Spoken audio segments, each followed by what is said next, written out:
તો અમદાવાદમાં સરખેજની હોસ્પિટલમાં એક યુવકનું આત્મવિલોપન। અલ-નૂર હોસ્પિટલમાં યુવતી સાથે ઝઘડો કર્યા બાદ પેટ્રોલ છાંટ્યું। યુવતીને મળ્યા બાદ પેટ્રોલ નાખી લાઇટર વડે આગ લગાડી। યુવકે સળગ્યા બાદ પહેલા માળેથી કૂદકો માર્યો હતો। પોતાની જાતે સળગાવતા પહેલા મૃતકે હોસ્પિટલમાં તોડફોડ મચાવી હતી। કામરાન પઠાણ નામના એક યુવકનું સારવાર દરમિયાન મોત નીપજ્યું છે।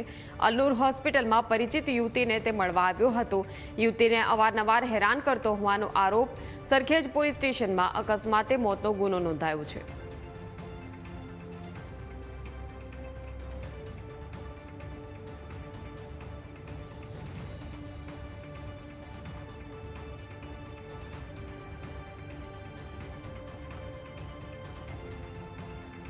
તો સરખેજની હોસ્પિટલમાં યુવકના આત્મવિલોપનનો પ્રયાસ। અલ-નૂર હોસ્પિટલમાં આ યુવતી સાથે ઝઘડો કર્યા બાદ તેણે પેટ્રોલ નાખીને લાઇટર વડે પોતાને આગ લગાડી। યુવકે સળગ્યા બાદ પહેલા માળેથી કૂદકો માર્યો હતો।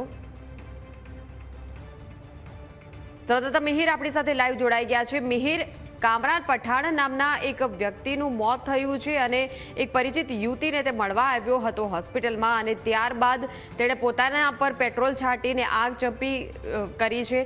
હવે આ મામલે શું આગળ વિગતો મળી રહી છે? બિલકુલ મયુરી, જે પ્રમાણે ગતરોજ રાત્રિના સમયે સમગ્ર ઘટના બની હતી। અલ-નૂર હોસ્પિટલની બહારની ભાગમાં આવેલ જે રોડ છે, રાત્રિના 8:30 વાગ્યા સમગ્ર ઘટના બની છે। ત્યારે હાલમાં ઘટના સ્થળ ઉપર આપણે મોજૂદ છીએ। જે પ્રમાણે મારી પાછળ આપ દ્રશ્યોમાં અત્યારે હાલમાં જોઈ શકો છો, અલ-નૂર હોસ્પિટલ ખાતે જે આ યુવક હતો તે પોતે રાત્રિના સમયે આવ્યો હતો અને જે અહીંયા રિસેપ્શનિસ્ટ તરીકે જે યુવતી જે કામ કરે છે તેને મળવા આવ્યો હતો। સમગ્ર મામલો કંઈક એવો હતો, છેલ્લા 6 મહિનાથી બંને છે તે પોતાના એક મકાન છે જેની આજુબાજુ રહેતા હતા અને છોકરો છે જેનું નામ કામરાન છે તે પોતે છોકરીના ઘરની બાજુમાં રહેતો હતો। 6 મહિનાથી તેને પરેશાન કરતો હતો। તેવી રીતની વિગત છે તે અત્યારે હાલમાં પોલીસ તરફથી મળી રહી છે। રાત્રિના સમયે પોતે અહીં આવ્યો, અહીં થોડી રકઝક કરી, ઝઘડો કર્યો, તોડફોડ કરી અને ત્યારબાદ પોતે લાવેલું જે પેટ્રોલ હતું પોતાની પર છાંટીને જ્યાં અલ-નૂર હોસ્પિટલ તમે હાલમાં દ્રશ્યોમાં જોયો છો ત્યાંથી તે પોતે નીચે કૂદી પડ્યો અને ત્યારબાદના જે દ્રશ્યો છે જે વિડીયો દ્વારા પોતે જોઈ શકો છો કે કઈ રીતે તે પોતે સળગતો રહ્યો, પોતે આત્મવિલોપન કર્યું।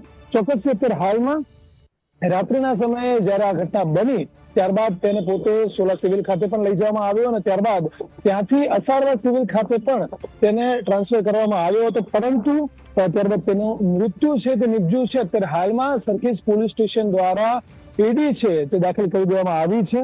ચોક્કસ સમગ્ર મામલો કેવી રીતે આગળ આવ્યો અને આ ઘટના છે કેવી રીતે બની, કેટલા સમયથી બંને સાથે હતા અને ખરેખર શું મામલો થયો હતો તે સમગ્ર બાબતની હવે તપાસ છે કે સરખેજ પોલીસ દ્વારા કરવામાં આવશે।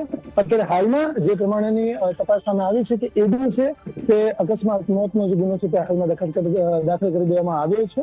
અલ-નૂર હોસ્પિટલની નીચેના ભાગમાં યુવક છે જે તે સમયે પડ્યો અને ત્યારબાદ આખી ઘટના સામે આવી। લોકોએ તેમને બચાવવાનો પ્રયત્ન કર્યો, પરંતુ ક્યાંક ને ક્યાંક ખૂબ જ વધારે પ્રમાણમાં આગ છે તે જે તે સમયે લાગી ગઈ હતી અને તેના જ કારણે યુવક છે તે પોતાની જાન ગુમાવી બેઠો।